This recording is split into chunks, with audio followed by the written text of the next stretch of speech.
Hello everyone and welcome to Sam Talks Technology, your weekly guide about all things tech and business with Bhushan Sethi. Hello and welcome to another episode of Sam Talks Technology. I'm joined today by a fellow namesake, a kindred spirit, let's say. His name's Bhushan Sethi. Bhushan, hello, how are you? Great to see you, Sam, my brother. Now, they're going to believe that. They will think we're all related. Every Indian's related. Now, Bhushan, you're a partner at PwC, based in New York. Tell me a little more about what you do. Thanks, Sam. I have the great privilege of leading a practice we call People Organization, which means to work with lots of businesses around the world on all of the biggest human capital issues, whether that's helping them with skills agendas, thinking through their human capital strategies, thinking about what does their workplace culture look like. For the last 9 months, it's been nothing but what does it mean in terms of this remote way of working, return to the office, how do we take care of our people's well-being? So looking forward to discussing all of those aspects, including some of where I started as well. Now, starting off with what you do presently and given what's happened with COVID, before COVID, what was your role in advising companies? Clearly, post-COVID, that's got to have changed. Pre-COVID, a lot of companies were looking to accelerate their digital transformation. So looking to digitize the way that you serve your customers if you're a bank, looking to think about how you've got to play in the digital area if you're in retail. You've got to have digital tools for your employees, whatever industry you're in, because that's the way they work in their personal life. And then post-COVID, as we've seen, firms that hadn't got their digital strategies in place were exposed and playing catch up. Some of the work we were doing has been accelerated. The whole topic of things like well-being and employee flexibility and the term hybrid workplace. Do you work in the office? Do you work in the office a couple of days a week? Are you fully remote, or is it all of the above? Those are new concepts in terms of the words we're using. But the whole topic of we need to take care of our people. We need to give flexibility to how and where they work. We need to give the right tools. They're not exactly new. So I think the lens has changed, the emphasis, the focus on health and well-being, the need for certain businesses to really repair their financials and their balance sheets, especially those that are reliant on human interactions like restaurants and hospitality and air travel. They're in a different state. But a number of these trends were relevant before and are still relevant. They've just been accelerated. Scott Galloway described it as a 10-year accelerant. So now that we are in this post-COVID world, when it first broke, how did PwC react? How did your clients react? Was it, oh, this is only going to be temporary, don't worry? Or was it, let's get a plan in place? How did they react to it? So at the start, it was very much in crisis mode. And it's how can we move our people out and work remotely safely from a human perspective, but also safely from a cybersecurity perspective. I work with a lot of financial services companies that were really worried about cyber breaches. They're really worried about remote work productivity or compliance issues if you're trading from Connecticut or if you're trading from London from your flat. So those issues were not the biggest. We all thought that we'd be back in the office by now. We didn't think that this thing would last this long. We thought we'd get through the summer and things would improve. So that was the original focus. Now, thank goodness we have a vaccine. Congratulations for England being the first place to actually administer that. We're hoping to get ours next week. But the clients are now thinking about the second half of 2021 in a very different way to the first half. The first half is going to be messy. It's going to be hybrid workplace, maybe some people going back. How do we take care of our essential workers for those industries that can't work from home, which is a significant amount of the US workforce? It's around 78% based on October jobs reports. But how do we administer the vaccine, address what we need to in the first half? And the second half of 2021 hopefully looks better. Maybe we'll get campus recruits coming back to work in the office because young people are really struggling to learn those skills that we all learned in our first job. Maybe our kids will go back to school full-time instead of hybrid schooling. So I think maybe we'll start to travel for business and leisure in a different way. And so I think Our clients are thinking about 2021 in football analogy. There's a first half that's going to be bleak and a second half that's going to be stronger. You said a couple of things there that I was interested to delve into further. First of all, my daughter, when she was doing hybrid schooling, actually preferred it. She actually got herself into a different way of learning and she was enjoying it more. And it was less lectured based. She was getting YouTube videos. Clearly, we'll never go back to the old normal. So absolutely, it's not going to be 5 days a week for every single person, for every single task. And there's also no one size fits all. I've have as many clients saying, we want to be back in the office, probably 2 to 3 days a week, but maybe we want our traders, if we're a bank, in the office 5 days a week because of compliance risk, and it's easier that way. But I also have other clients who are saying, we're going to be remote for the foreseeable future. Our offices are going to be collaboration hubs where people get together safely and gather. Some have talked about getting together monthly and making it very experiential and safe and maybe overnight stays. But the majority of the synchronous work gets done from your location, whether that's your house, your flat, WeWork location, if you live in the suburbs, a satellite office. So I think there's going to be different models. And obviously, as we talked about earlier, if you're in manufacturing, if you're in agriculture, if you're in processing or energy, you've got to be in the physical workplace. And there it's all about, can we provide quality jobs? Can we provide safety for our core essential workers that are driving the backbone of many of our economies? In many ways, what you're describing is a two-step world in which the educated and wealthy are going to get the benefit of the opportunity to work from home because they can, because the skills they deliver. But for that 70% that you described, they're not going to get that opportunity ever. COVID, I've always described as the great accelerator, but also the great divider. The wealthier are getting wealthy because they've got more assets to go and purchase distressed assets, and the poor have to struggle through it. So it'll be an interesting observation in a year's time to see whether people who've had to go back into the office or forced to go to the warehouse or the workplace, how they feel compared to those people who have the luxury of choosing not to. Do you think in terms of PwC, you'll reduce your commercial footprint in terms of office space and just have hubs, or will you maintain the current footprint? I'd say we're keeping our optionality open. So in large urban centres, we'll still have a presence. Will it be as large as it is? Probably not. Are we going to embrace much more remote and mobile working? Absolutely. Even though we were a pretty mobile, remote workforce, we typically will work on our client sites. I don't think we have to go back to our client sites 5 days a week. So I'd say yes, but it's not going to be either extremes. It's not going to be 5 days and it's not going to be fully remote. And maybe just to pick up your point around the winners and losers, I think that's the biggest challenge for governments and countries and business leaders, and at a very local level, people in communities, whether that's New York City or wherever it may be. Mm-hmm. That messy transition from those industries that cannot operate, you cannot operate an airline in the same way as you do now. You cannot operate a country that thrives on tourism in the same way. There's a significant cost in terms of sanitation, pricing, getting consumers comfortable. And so creating those jobs and opportunities for people in those sectors, like you said, blue collar workers, giving them opportunities, whether it be in infrastructure, in healthcare, in government roles, whatever your economy, whatever your country is going to drive, that's the next challenge for governments around the world.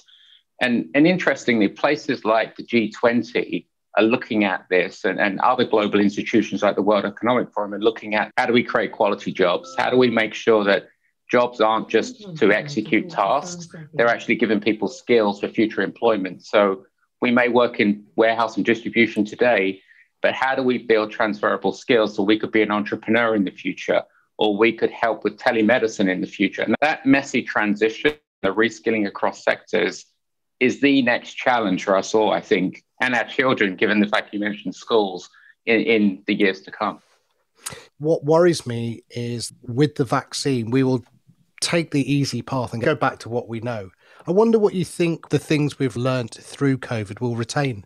So well-being and the focus on mental health and the fact that everyone can have good and bad days and everyone's struggling with something, whether you're the CEO or whether you're the janitor, And it could be you're worried about a dependent relative. It could be about your kids. It could be about what's going on in the political environment. We just finished a very divisive election here in the US. So I think that's divided society. It's divided workforce. It's divided people in schools. We need to have the ability to be able to have conversations where people can have radically different views. Like you and I have radical different views on football, but we can tolerate them and we can come together. The other pieces, I think, are around data and privacy, Sam. Contact tracing apps. We never really talked about those before, whether it's at the consumer level or in the workplace. I'm actually in my office today because it's easier to work here and record this because of my children. But at PwC, to be in our office, we all have to subscribe to a contact tracing app. It tracks us. And so if anyone does become infected, we know through proximity data who needs to be notified, and then you can either take a test or quarantine. So before COVID, this would have been seen as something very invasive, and we don't want to share our movements and our privacy. I think now they are table stakes, because if everyone signs up to some level of contact tracing and sharing, then we're actually doing what's right for the community and we're keeping more people safe, in the same way as wearing masks. The next time I get on a plane, I'm going to wear a mask, even if it's not mandatory. I just think it's good. It makes sense. And having lived in Asia for a year earlier this century, we saw people in Asia, I lived in Malaysia, wearing masks, and we kind of thought it was strange. Yeah, they were the smart ones, obviously. Yes. I don't know whether I will continue to wear a mask post this. I'm not sure. What I'm interested to find out is, once the vaccine comes into place, what people's mentality will be. We were talking about a football analogy, and we'll get to it. Football in this country at the moment is either an empty stadium or 2,000 people in it. I was talking to friends of mine, when will we get back to full stadia? Will it be because the vaccine has arrived and everyone feels comfortable and there's a trust element? Or will we still have to wear masks even though there's a vaccine? Or will it be that the mentality of people, because after the 1920 crash, a lot of people never went back to their spending levels pre-1920. They'd learned a different mentality. And I wonder whether we will retain a mentality for distance. Will people shake hands? Will they hug as they used to before? I don't know what's going to happen. Any thoughts there from you?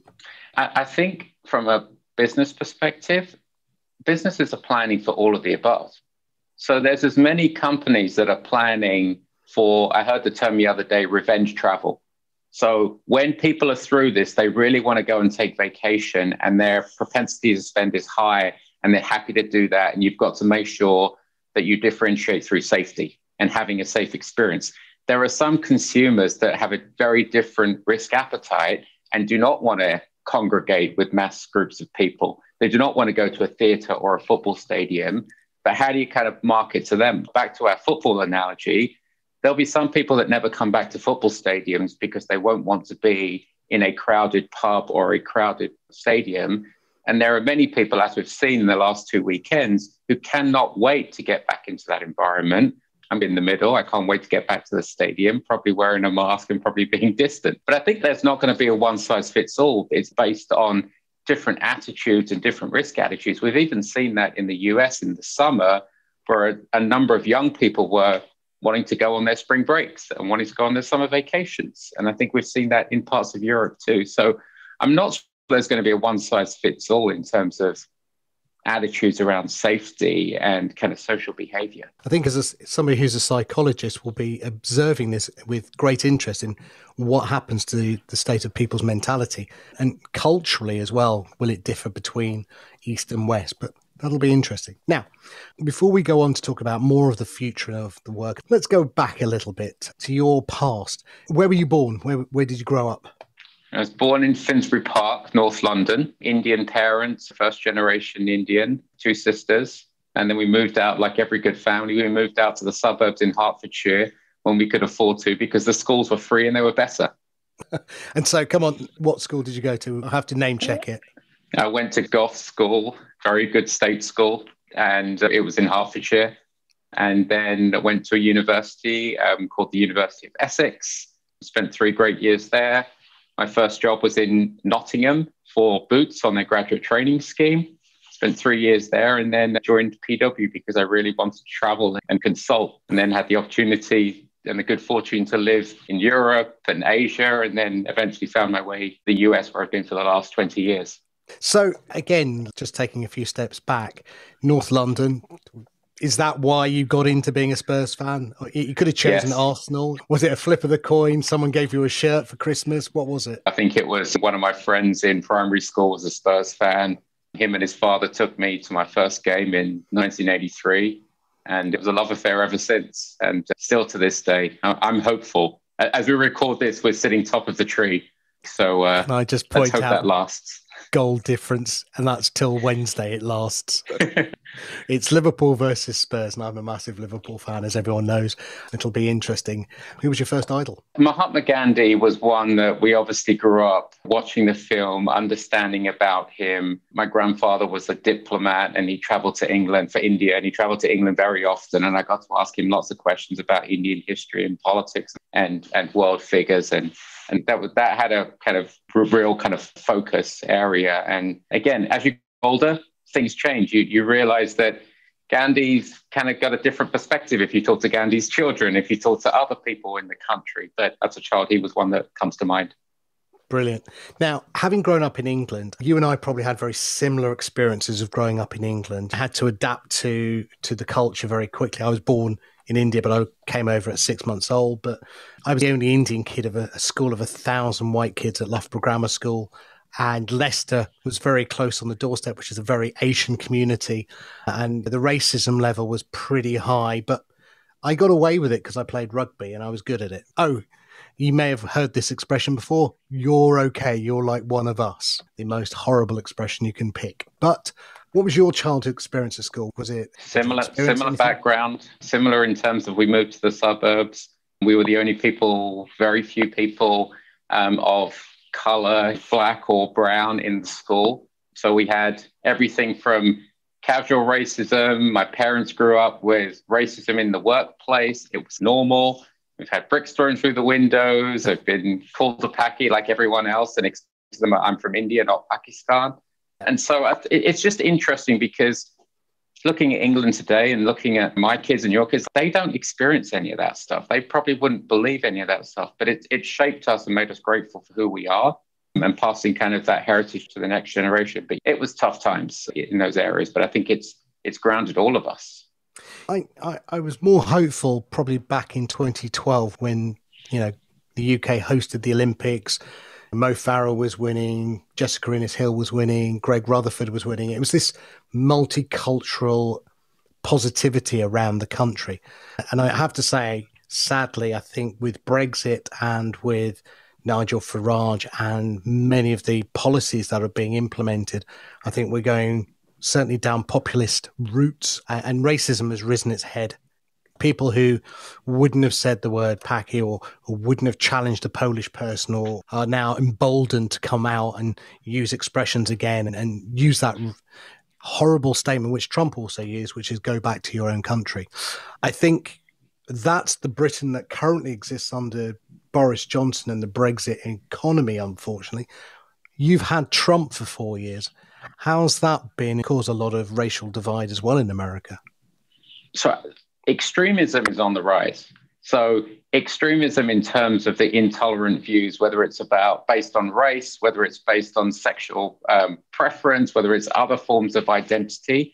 I think sexism is on the rise as well. I think there's been very explicit forms of gender bias that have been manifested themselves also through the election and other process. So I think it gives a rise for people to share their intolerant views. And the reason I say extremism is on the rise, during the Black Lives Matter marches, the people that were most focused and vocal were white people that were outraged about this. And they took very public stands, and including leaders in industry. I heard Jamie Dimon speak at an open conference, and he basically said, it's people like me who are privileged and white and who run businesses that are coming together to say we need to do something differently. Because we've talked about our experience as Indian people growing up in England. That is nothing in comparison to the Black experience, the African-American experience growing up here in the States that some of my colleagues, some of my friends, some of my clients have had to deal with. So yes, unfortunately, it's populism and it's the people who feel left behind and extremist views come to the top. But there's as many people that are extremists on the positive side. We've got to accentuate them and surround ourselves by them a little bit more as well. Which brings us nicely onto the topic of D&I, which I guess you are front and centre of as well. Do you believe in positive discrimination? Do you think that you have to have a quota, numbers into boardrooms and into senior management positions to make a difference? Or do you think the cream will rise to the top and nature should take over rather than nurturing that D&I change? By any stretch, the data is telling us that we haven't made as much progress. So whilst people have been talking about it since you and I entered the workplace, and people have definitely been talking about it in the last year, we haven't seen, whether it's gender, whether it's race, we haven't seen underrepresented minorities given opportunities. So the more that we can create on-ramps, the more we can create job shadows, the more that we can actually tackle the structural issues, and this is a US kind of perspective now, the structural racism issues that mean we don't have enough access, equal access to education, early stage nutrition, the prison system, the legal system, they all impact people coming into the workplace. By the time you're 18 years old and looking for a job, or 21, it's too late. So what we're doing as a firm is bringing together a bunch of other business leaders and nonprofits to tackle some of the systemic racism pieces. We couldn't even talk about systemic racism, Sam, a year ago. Now we can. And I'm really proud of what we're doing as a firm. And we're trying to bring the business community together to tackle these issues. And my hope is more and more people start doing what they can, whether it's in their village, in their company, in their country. My big bet also is the young people are raised in a world that's much more, hopefully, colorblind, much more global, using technology for all the right things. And when our grandchildren are being raised, this thing just doesn't become an issue. And they just look back to times like this to say, these guys did the right thing to tackle this topic. And yes, it may have taken 25 years, but the next generation hopefully don't have to deal with some of these. There'll be different challenges, but it won't be a challenge based on the color of your skin. I think Kamala Harris being the first female black, I always like to say Indian rather than black because I just want to claim it for ourselves. But she is, it's certainly going to be a torchbearer, and it'll be interesting to see how she gets on. I think everything that's gone through BLM, the Black Lives Matter movement at the time that's gone through, there was an initial wanting to understand why people were still angry about race. I think a lot of friends of mine still didn't understand why Winston Churchill was so despised back in India and in the Middle East and in Ireland. He was seen as the great saviour until the history was properly told about him. The same was true about many statues that were pulled down. Do you think it's now just gone? Do you think Black Lives Matter was just a blip? We've done our little bit. We've bent the knee.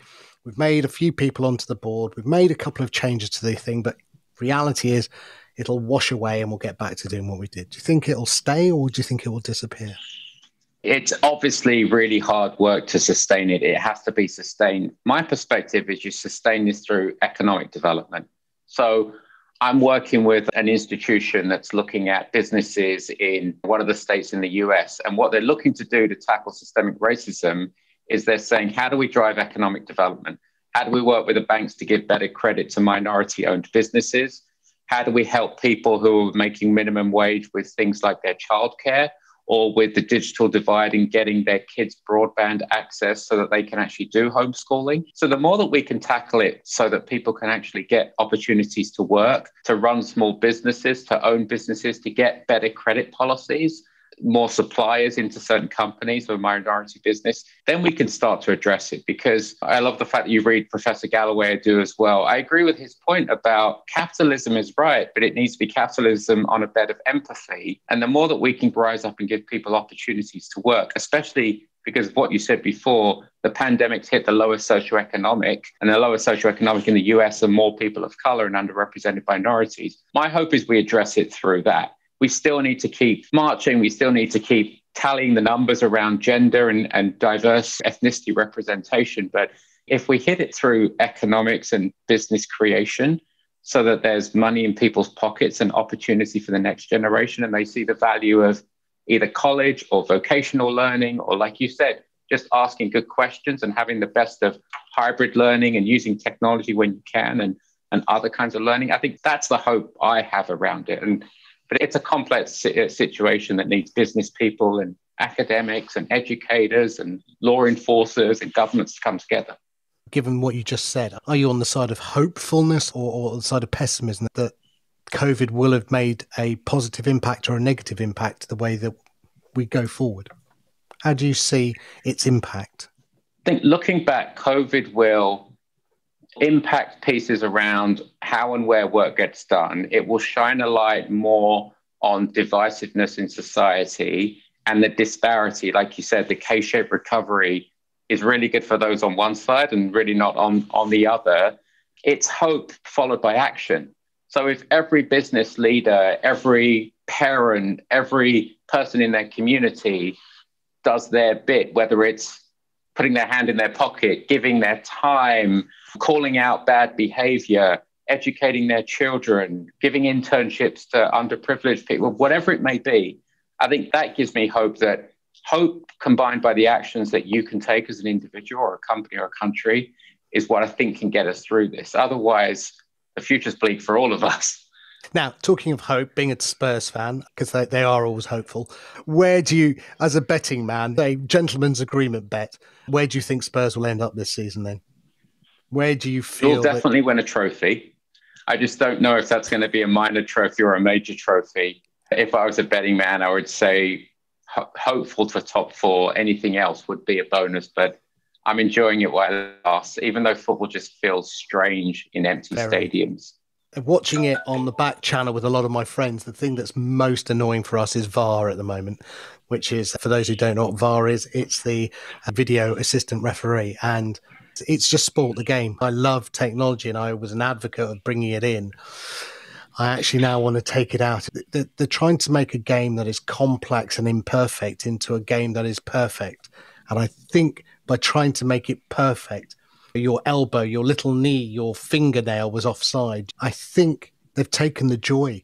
When somebody scores a goal, whether you play football or watch football, that euphoria, that instant is the thing that you go for. And now I'm just watching friends and we all sit there and go, we'll just wait, can't get excited, we'll wait. But the time that VAR then says, yes, it's a goal, you're like, oh, okay, it's lost it. Do you feel that when you watch football? I think it's the worst introduction of technology. So as a consultant who helps companies go through change, the referee has abdicated his or her responsibility and not using technology effectively. So over-reliance on any technology, whether you're in business, football, is bad. And otherwise, we can have a robot refereeing this in the cloud somewhere. So it is strange. I think it will figure itself out. It's just, this change takes some time. And last question, you talked about revenge travel. In terms of revenge travel, where are you and your family going to go first? Because I have young children who love going to beach vacations and swimming in the sea, which we haven't done since we went to Chile this time last year for the Christmas holidays, it would probably be somewhere maybe in the Caribbean that would be safe. Maybe it's going to be next summer or July or August before the schools reopen, hopefully. I do go to India every couple of years, so I hope to get back there. But obviously, come May, I'll be in the stadium watching us parade the football, the trophy, the Premier League trophy. They couldn't even say it there. Again, that's more hope. That's more hope than anything else. I'm glad I got a smile out of you there. Until that point, I thought you were one of the most intelligent men on the planet. Until that point. And then I thought, yeah, no. Being at the Champions League final in the stadium was very disappointing. One of the lowest football moments ever. So I need that revenge moment at some point. That was the only time VAR's worked for Liverpool, I'll tell you that. Indeed. Bhushan, thank you so much for your time. Now, if people want to get hold of you, how can they do that? Or where can they find out more about you? What's the best way? Thanks, Sam. It's been a real pleasure. I'd say if you follow me on my Twitter handle, it's at Bhushan Sethi 1. We could send it in the listing as well, or Google my name. Thank you so much. And look, good luck for 2021. I'm sure you're going to be extremely busy with helping companies get back to what they think is a better normal, maybe, rather than a new normal. Thank you, and have a great Christmas and Happy New Year. Thank you, Sam. That show was amazing. Don't forget to visit samtalks.technology to discover more great shows. See you next week, same time, same place.